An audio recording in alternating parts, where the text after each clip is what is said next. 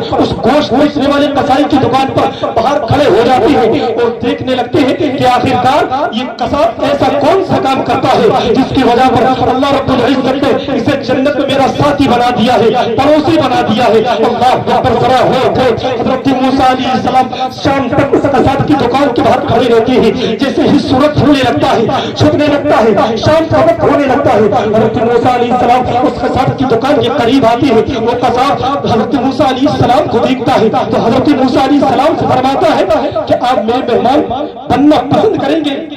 تو حضرت موسیٰ علیہ السلام کو تو اس کا عمل تلاش کرنا تھا، آخرکار یہ کون سا عمل کرتا ہے اس عمل کی بنیاد پر اللہ رب العزت نے میرا اسے جنت میں ساتھی بنا دیا ہے، پڑوسی بنا دیا ہے۔ حضرت موسیٰ علیہ السلام اس قصاب کی یعنی دعوت کو ایکسپٹ کرتے ہیں۔ حضرات محترم وہ قصاب جیسے ہی شام کا وقت ہونے لگتا ہے، گوشت بیچنے کے بعد ایک گوشت کا ٹکڑا اپنے تھیلے کے اندر رکھتا ہے اور حضرات محترم وہ گھر جاتا ہے، وہ گھر آنے کے بعد عمدہ قسم کا کھانا بناتا ہے اور کھانا بنانے کے بعد جو اس کی بوڑھی ماں بستر پر لیٹی ہوئی تھی اسے اٹھانے کے بعد اپنے منہ میں لقمے چباتا ہے اور چبانے کے بعد اپنی بوڑھی ماں کے منہ میں ڈالتا ہے۔ جب اس کی بوڑھی ماں کا پیٹ بھر جاتا ہے وہ ہاتھوں کو اٹھا کر کے دعا کرتی ہے اے پاک پروردگار عالم میرے بیٹے کو معاف کر دے اور حضرت موسیٰ علیہ السلام کا اسے جنت میں پڑوسی بنا دے۔ حضرات محترم حضرت موسیٰ علیہ السلام دیکھ رہے تھے کہ اس کی ماں کے ہونٹ ہو رہے ہیں نبی نہیں ہے۔ حضرت موسیٰ علیہ السلام اس قصاب سے کہتے ہیں اے یہ ذرا بھائی ذرا یہ بتاؤ کہ تمہاری ماں کیا کہہ رہی ہے کہ ان کے ہونٹ بول رہے ہیں؟ وہ قصاب کہتا ہے کہ میری ماں بہت سادہ ہے، روزانہ کھانا کھانے کے بعد دعا کرتی ہے اے پاک پروردگار عالم میرے بیٹے کو جنت میں موسیٰ علیہ السلام کا پڑوسی بنا دے۔ کہا حضرت موسیٰ علیہ السلام، کہا وہ اللہ کے نبی اور میں کہا گوشت بیچنے والا معمولی سا انسان لیکن مل کر دل رکھنے کے لیے آمین کہہ دیتا ہوں۔ حضرت موسیٰ علیہ السلام کہتے ہیں اے قصاب مبارک ہو کہ اللہ نے تیری ماں کی دعا کو قبول کر لیا ہے اور تو جنت میں میرا ساتھ۔ نعرہ تکبیر، نعرہ رسالت، مسلک اعلیٰ حضرت، فیضان اعلیٰ حضرت، محفلے کی سارے ثواب سید عثمان رضا آبادی، نعرہ تکبیر، نعرہ مبارک۔ کہ ایک گوشت بیچنے والا